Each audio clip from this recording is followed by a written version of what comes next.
I've got about 20 buttons to push.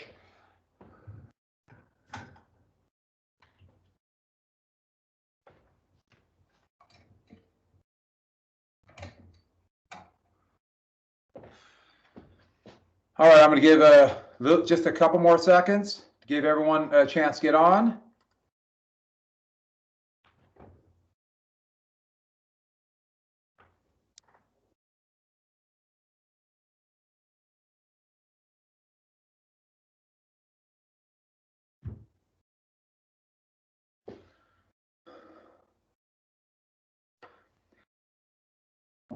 Okay. So remember, we do have a meeting, or I'm sorry, you have a reading assignment. You have to finish chapter 9, which is the chapter, it should be basically the election of 1824, the rise of Andrew Jackson, which is,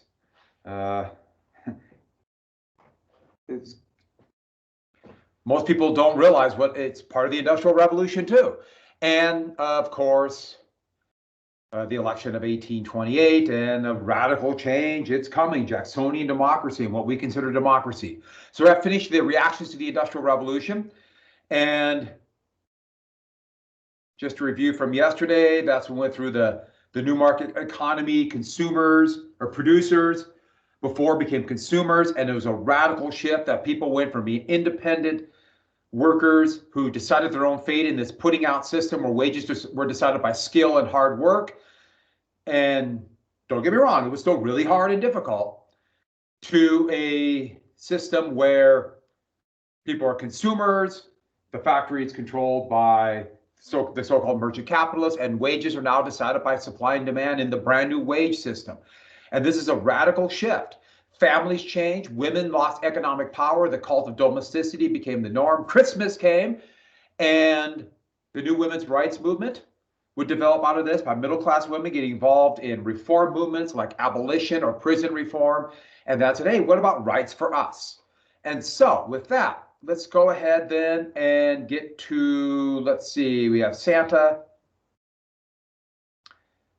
I think we got right here, the voting, and women begin to realize that we're going to get economic or legal rights, we have to have voting rights, because those are the rules. In a market economy, the government sets the rules and also makes the currency. They do all of this. Remember what I told you about Adam Smith?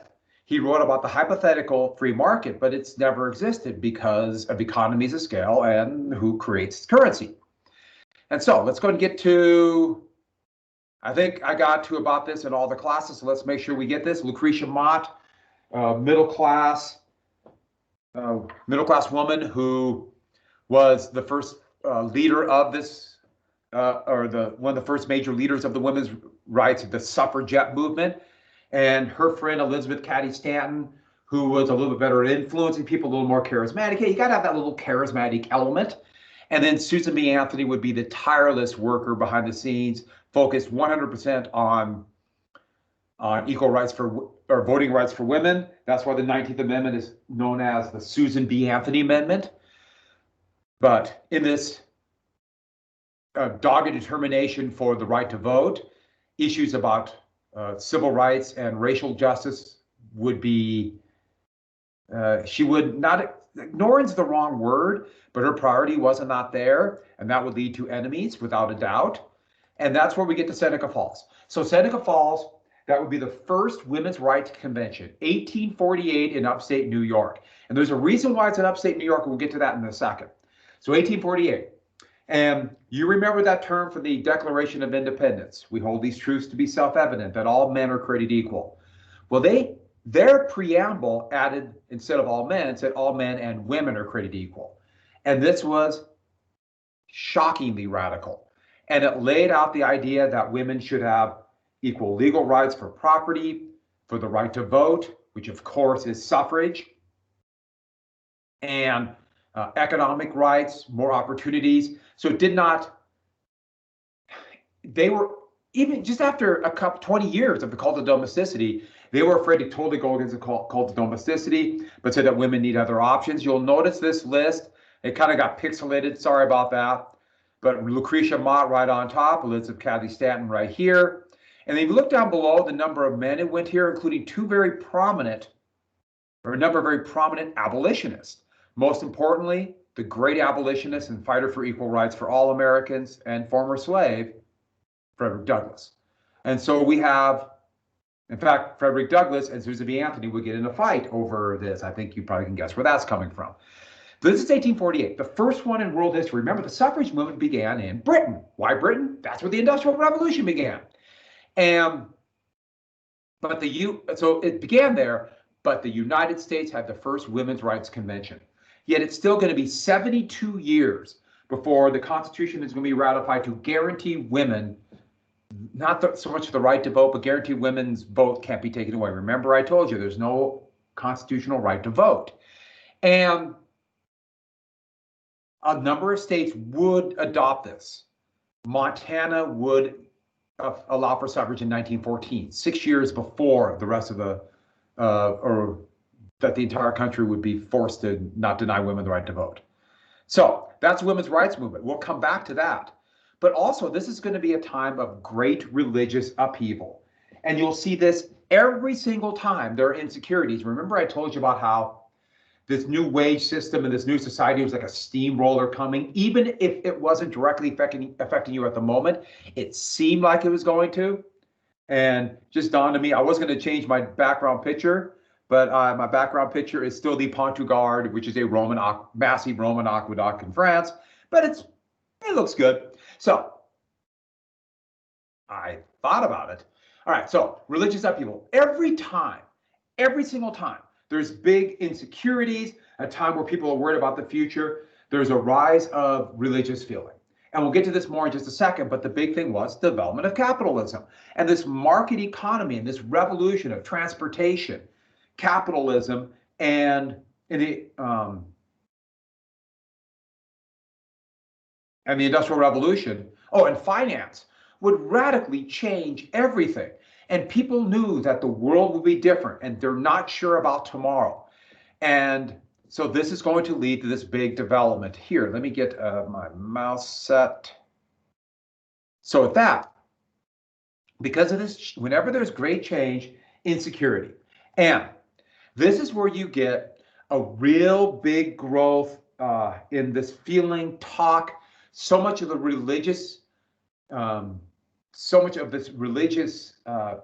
evangelical faith that was, trying to get people to join was about salvation. And you might have heard of the term, the rapture.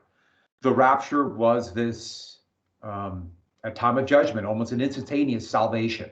And that was invented in Britain by the Methodists because of the Industrial Revolution there. And it came to the United States. And this world is scary and difficult, but the afterlife might be better. In fact, you're going to get this movement that the belief that salvation was literally inevitable, going to happen at any moment. You'll see the similar thing you'll see it in Rome. You'll see it in Judea right after, by some of the very first Christians, 50 days after the crucifixion of Jesus. It's just like this feeling, it happened here. And this movement that it's going to be a very quick, just sudden judgment day, or judgment is coming and we are going to live through it. It was a very radical time. And so a number of churches, and they would be soon dubbed liberal churches, and they're still liberal churches today. And they're basically this. Okay, they're still trying to get a solution for the new economy, but they accepted it. And they called this new economy empiricism. And what that means is this new scientific technological development. Empiricism is numbers. Think about science, math, technology. And they said through good deeds, through your personal morality, a loving God will provide universal salvation. And this was a very hopeful faith. And it would be, the church's main ones would be the Unitarians and the Universalists. And the Unitarian Universalists, this would be in New England. And it kind of makes sense of this urban elite in New England. They're not the ones working in the factories or might lose their job on the farm, or the skilled craftsman seeing someday a machine's going to take over my job. And remember the old Puritans? We've talked about the Puritans before. They would become more and more similar. In fact, they would kind of roll into the Universalist, and today they would be considered the Congregationalist. And to give you an example of where that faith is,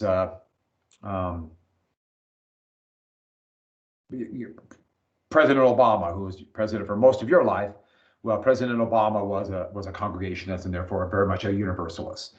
And many of the remaining of those who believed in the philosophy of deist, if they still wanted some kind of spiritual faith, remember deism believes that the creator was a clockmaker and hit the switch, the universe started and went. They would find a home with the Unitarians. So that's the more liberal churches. Here is in Gardner, Massachusetts. They're not quite the grand ordained churches as, let's say, the Catholics. They're known for their towers, and that's one of the great things about small New England towns, have the great church towers. And so those are the liberal churches. But the Second Great Awakening, for some reason, I can't get rid of this. Why is this here? There we go. Sorry about that. The Second Great Awakening, though, was completely different. There was a First Great Awakening as kind of a reaction to the new colonies, all the changes happening there, and the Enlightenment. The Second Great Awakening was a huge reaction to disruption in society by that wage system and increasing technology. This new world, the technology that changes, our world is going away. The wage system was and is potentially terrifying. You'll know what I mean if there's a chance you might lose your job or get a job cut, which potentially I'm in right now. Why is this doing this? Give me a sec. Okay, so part of it would be triggered by this new world is coming and like, oh, this world is scary. Wasn't it great in the good old days? This wave of nostalgia hit and rolled over. And this is, it's not so much a wave of nostalgia like we want to go back to things how difficult it was singing in our house, sewing. Remember that picture I showed you yesterday and how difficult that was. It was more like there were certain elements of the past that were good. And this would be an element that would be very, very much utilized by more conservative politicians to go back to the way things should have been, to a different time when life was a little bit easier and better. And this conservative ideal appeals to people, even if they have liberal ideas or conservative ideas, because I certainly have waves of nostalgia. It's hard not to when you get older and think, weren't things better whenever?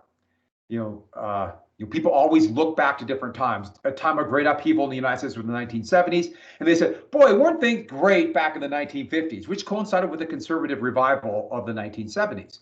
It's interesting, in the 1950s, they focused on the early parts of rock and roll and how innocent people seem, but also that was a time of great racism and sexism. So they kind of avoid some parts, look back at other parts. But let's be honest, who doesn't look back at the past, especially when it involves themselves and think that way? I remember back in the 1990s, or the early 90s, and it was a big deal to look back, or late 90s, a big deal to look back at the 80s. Or sometimes to look back at the 90s. Sometimes the 80s come back. A few years ago, bell-bottom pants from the late 70s came back. So there's always these wave of nostalgia at times of insecurity. And the two leading churches, and both of them came out of Britain, Industrial Revolution, were the Baptists and the Methodists. And they came in literally like an explosion. And the mainstream churches were not ready for it at all. Lutherans, for the Protestants and Catholics, were the two biggest of the mainstream churches, and they were totally shocked by this wave of emotion that would come in with the Baptists and the Methodists. And it would be personified by these evangelical revivals. That there would be these tent meetings, or they quick set up a stage, and they promoted, if you believe enough, if you follow enough, we will provide you with security. And that security was salvation. In this scary world, we'll give you a safe place. And they would be these emotional, charismatic preachers who, let's make sure I get that, who gave very personal interpretations of the Bible instead of like the old Puritan faith where they would go word through word and try to come through or try to come with an inner meaning. This was more their personal connection. They were literally called charismatics, and people would start speaking in tongues and start shaking and quaking in emotional religious rapture. In fact, that's where the term rapture comes from. And this is where you get the term born again, where they would taking the reading of the gospel, they would find that connection, that personal connection, and they would reach it. And you would get this faith that would start coming out of this called the millennials that believe the rapture, the judgment day, and some people going to heaven and some people going to hell was going to happen at any moment. It's on the way. The millennials think we're on the edge of a new millennial. Don't think in terms of date. Just think of the new millennial as the kingdom of earth will end and then the kingdom of God will begin. And they begin to go off into their own and own communities and wait for the rapture. But when people were scared, this said, hey, if you believe enough, it'll work for you. And so accept the material world, because all that matters is the afterlife. Your answers are spiritual. And even the people who weren't millennials, they still believe this. If they accepted these evangelical charismatics, they still believe this concept of a spiritual afterlife is coming. But here's the thing, and this is a big element of this. These are expensive to move around. Yeah, people would get pennies and nickels and whatever they had to pay for these. But who benefits? Where do they get their money? Who wanted the evangelical revival? And that's something that would be, that's something that you have to start thinking about for a second. Who's going to benefit from people who will not complain about the current situation because the afterlife is coming? Who wants people to not complain about things like the wage system? Because all that matters is the afterlife. The new capitalist would also become some of the biggest funders of these tent revival meetings. The new capitalists. So make sure you get that down. It's these new capitalists. I've lost a screen. Are you still on? All right, good. My computer just went nuts. By the way, on that note, with the new capitalists, kind of a big deal. This is going to be the roots of the new Whig Party. But remember, we talked about this before. If the profits go to the capitalists, which is also the reason they did the risk and the innovation, I mean, this is a complex thing. How do you convince people to work hard? Do you see it? And the point is, it doesn't make it good or bad. This is not a value judgment. It's just always you have to be careful about being manipulated. I told you this over and over again. Education is a great example. There are good things, but you were being manipulated. Okay, back to what I was going to say. Was anybody surprised how much snow we got? I knew there was a chance of snow, but it's still coming down. I have 47 feet at my house. 47 feet. Or like 3 inches, something like that. Okay, so with that, where this area of the tent revivals really took off was Western New York. And they called it the burnt over district because of the fire and brimstone sermons of these new religions. And you see a number of churches that would form from this. Now, there'd be a number of churches that would form and they would be like a shooting star. They get members, they join, and then disappear. Some would survive even longer, like in the burnt over district, the Church of Latter-day Saints or the Mormons would start here, and they were on the fringe, but would become very mainstream. And you saw that a lot. There's going to be churches that were relatively on the fringe, like, let me throw one out here, Christianity, and then become mainstream. And you see, Seneca Falls is right there. So it kind of fits in that this would be the area where you'd expect kind of radical movement and the growing abolitionist movement. When the abolitionist John Brown talked about freeing the slaves in 1859, that's where he was. And so you have these Protestant elements that would be somewhat on the fringe, who were mostly Millerites or Millennians, The best example will be the Shakers right here. And the Shakers formed these utopian societies, and in religious ecstasy, they would shake and quake, thus the term Shakers. They didn't call themselves that. And believed in a very simple communal lifestyle. The only thing about them was that they did not believe that there should be any kind of intimate relations between men and women. So let's just say they didn't last long after that first generation. The Millerites might be one of the most famous, and they formed these societies and homes where they believed in 1843. In fact, Jonathan Miller, the head of it, he believed that there was going to be the exact date of the rapture. And all these Millerites went on the roofs of their house, and this is the ascension of the Miller Tabernacle, to wait for the rapture. That didn't come. He said, I misread the Bible. It'll be another year. It didn't come. And when you predict the end of the world and it doesn't happen, your church loses a lot of credibility. There's going to be one called the Church Universal and Triumphant. That's going to really become a big deal at the millennium, at the last millennial, at the late 1990s. And their headquarters was in Gardner, Montana. And they were huge. And they predicted the end of the world. Didn't happen. The church kind of died, even though there's still elements there. And so here they are waiting on the roof as people laugh at them. And by the way, what always gets me about these people, and also shows you how scared, how tough they feel their life is. They were sad, crushed that the world wasn't destroyed. What kind of people would be crushed? I mean, think about what kind of person you are if you're crushed that you're so disappointed that most of humankind is still alive. I'm just pondering that. So there's another one of the more famous ones that would be another one of these shooting stars would be the followers of Matthias, soon to be called the cult of Matthias. And they had the same kind of apocalyptic prophecies coming. But Sojourner Truth, who would become one of the most important members of the abolitionist movement and Underground Railroad, was actually part of this, left it, and become this great abolitionist. And so it's always interesting when you have these this history of people who look for answers for a better world, and sometimes they go in different directions.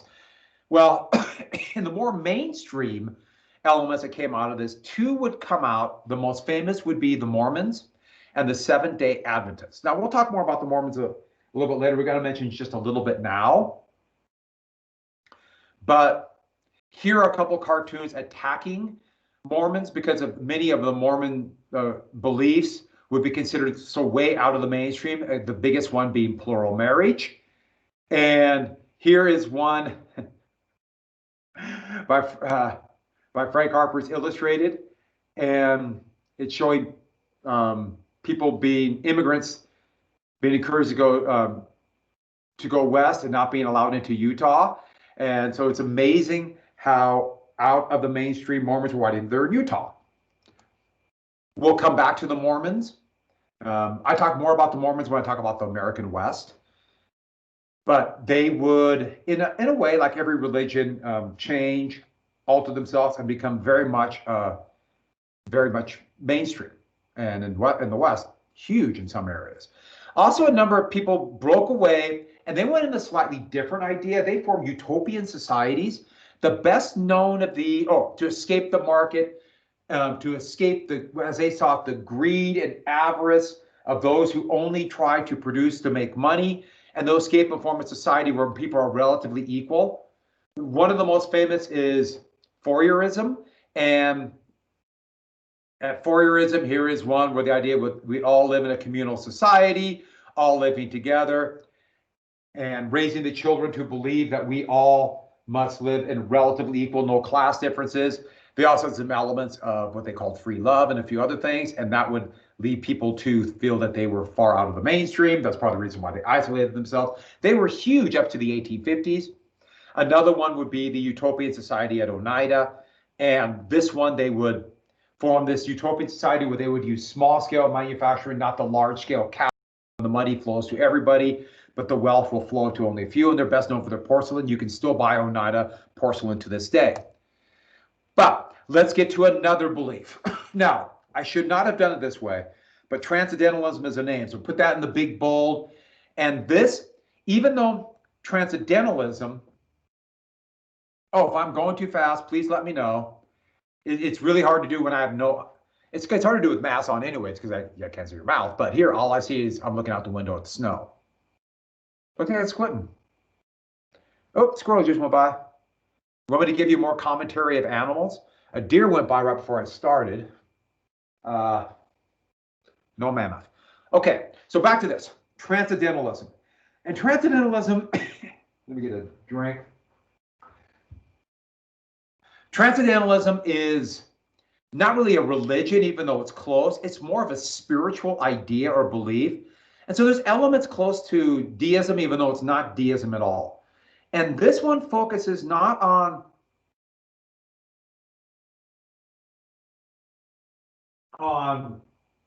like deism and creation. This focuses on the individual. And this is going to be a time called the Romantic era. And romantic very much is that nostalgic idea. Looking back when things were good. I love romantic art, but it has that kind of conservative element of let's go back.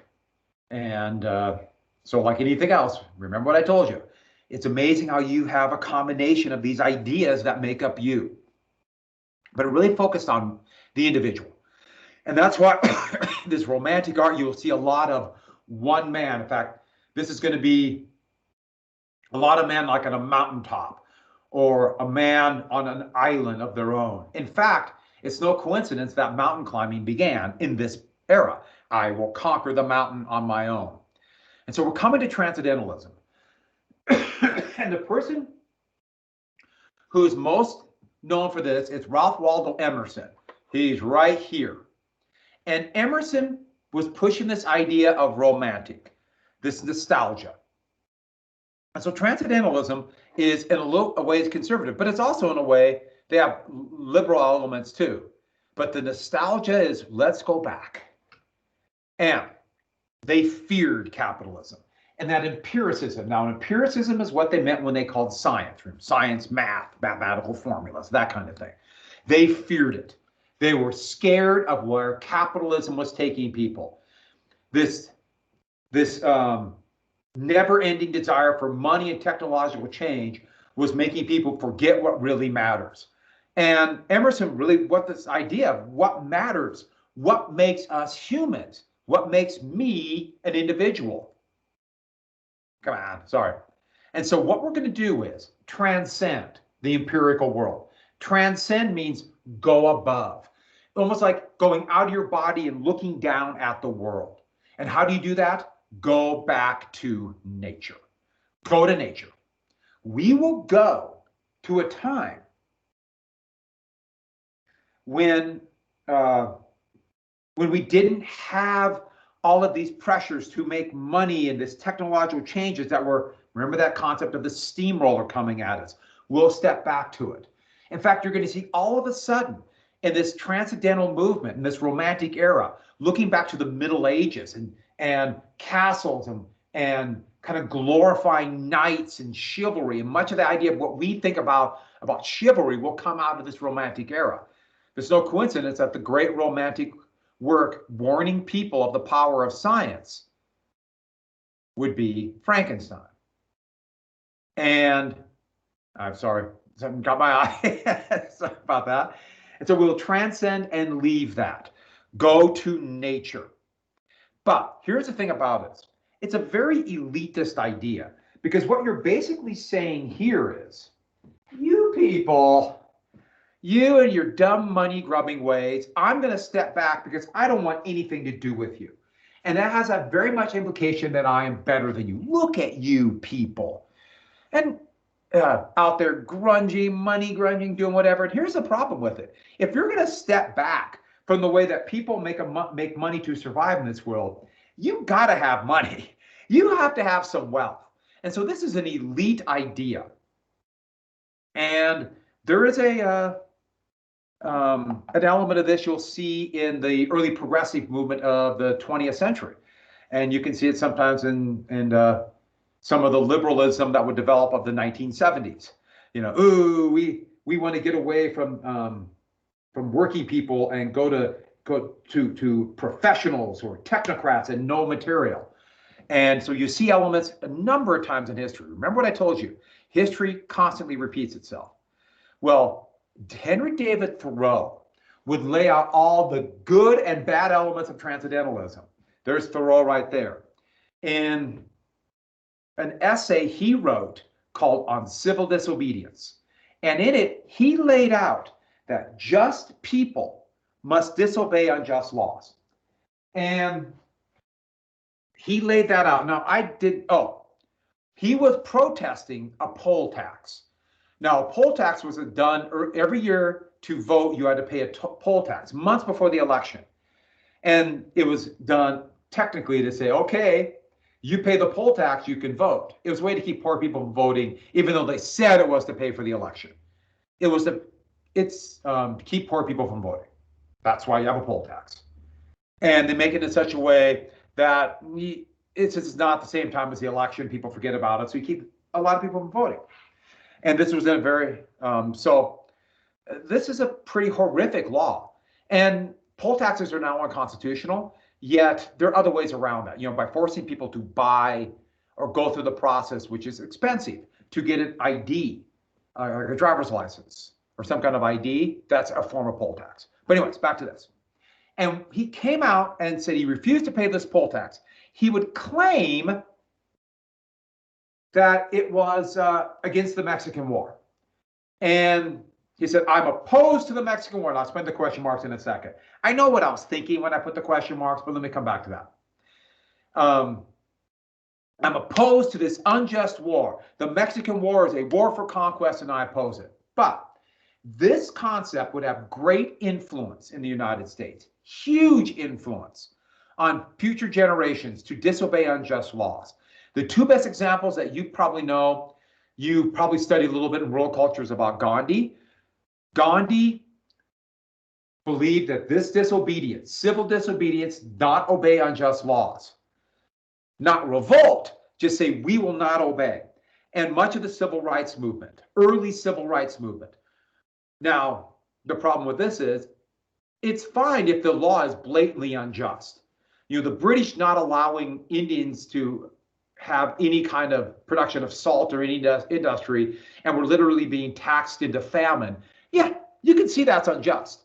Or laws that were specifically designed for white supremacy, called Jim Crow laws in the South.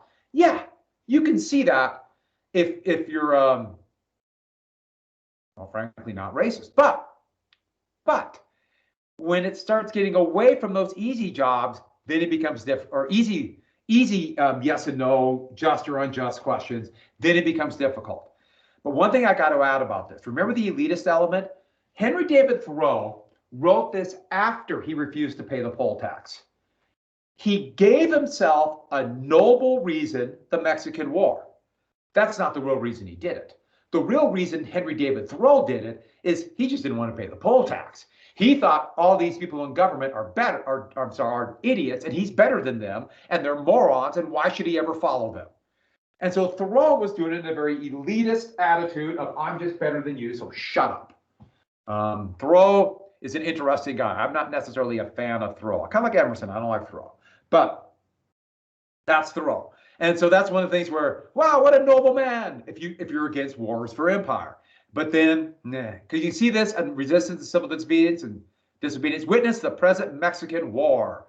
And you know, Thoreau was the kind of guy who really thought the world owed him this life. He would basically just go to friend and just kind of drift back and forth to their home, then show up, and it was normal at a time, especially with very few places to stay if you're traveling. And friends would offer him to let him stay for a few nights, and he'd stay for a year eating their food. So that's transcendentalism, but this is where you get this romantic art, where you get this individual. And this is some of my favorite art. This is one of my favorite paintings by Turner, Rain, Steam, and Speed. And it shows this nature and countryside. And you notice the old Romanesque bridge right here in the little boat. But what's coming? The ever-present empiricism, The Industrial Revolution, change, and this locomotive is coming. Okay, you see it on a flat screen like this, it doesn't give it the real just depth and beauty of this art. Painting, oil-based paint has a texture, and you can see them like throwing the paint and then smearing it on to give this look coming at you. By the way, it's close to Impressionism. It's not an exact replica, like an exact portrait. Industrial Revolution, photography is coming. And if you look at the train, that's a close-up of it. It's fearing the future, fear technology. The train looks like a monster. It's a great work of art. It's huge. It would cover like this whole side of my classroom. It's like one of those, wow, that's awesome. And then let's get to another movement. Temperance would come out of this. And the temperance movement did have some religious roots. In fact, many of the Second Great Awakenings churches would preach against the evils of alcohol and want restraint in drink, and some would go to full-out temperance, for example, like Mormons. But the other big element, and the biggest reason for the temperance movement, remember, temperance is to limit the drinking of alcohol. Prohibition is getting rid of alcohol, but it's families. Families.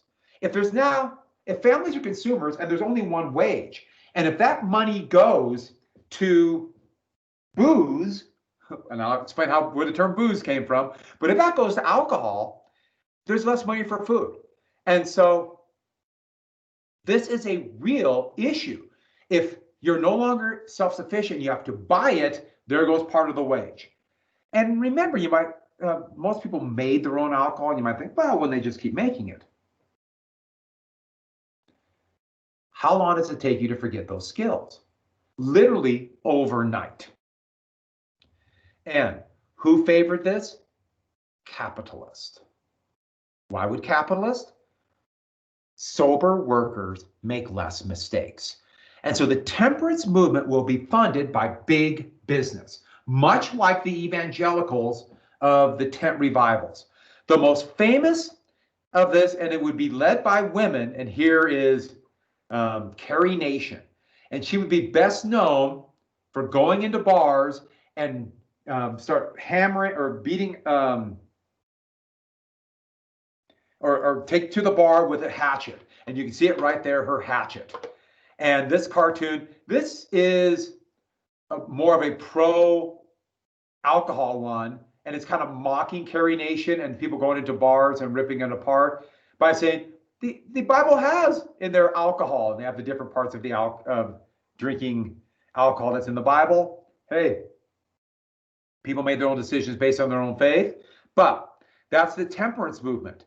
And soon, the Women's Christian Temperance Union would have great power, and they would pass out this pledge.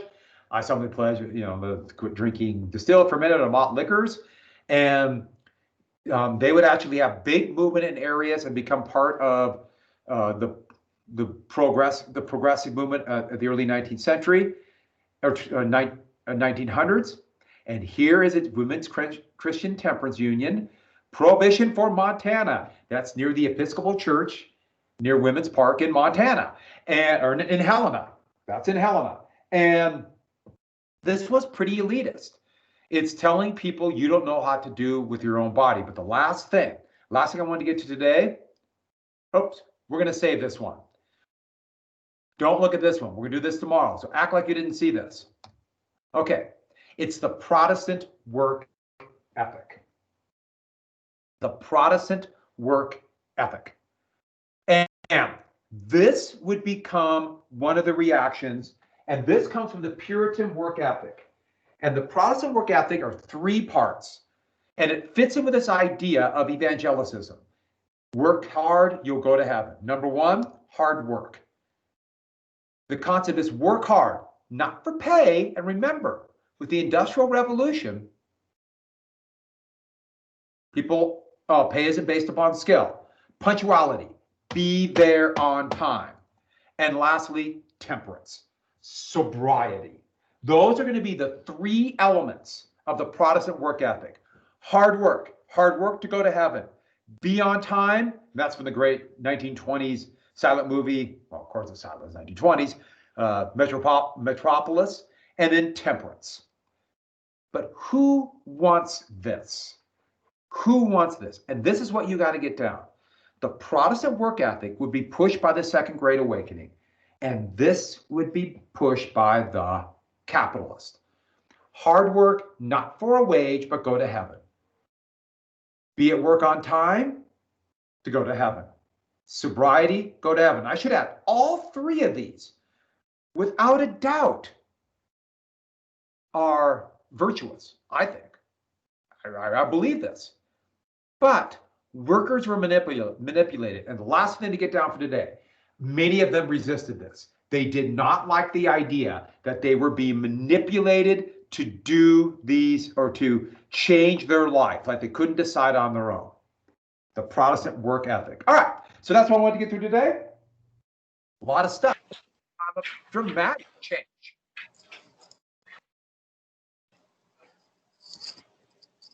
Thank you, Mr. Partridge. Yeah. Thank you. Oh, you bet. We'll see ya. Bye. Bye.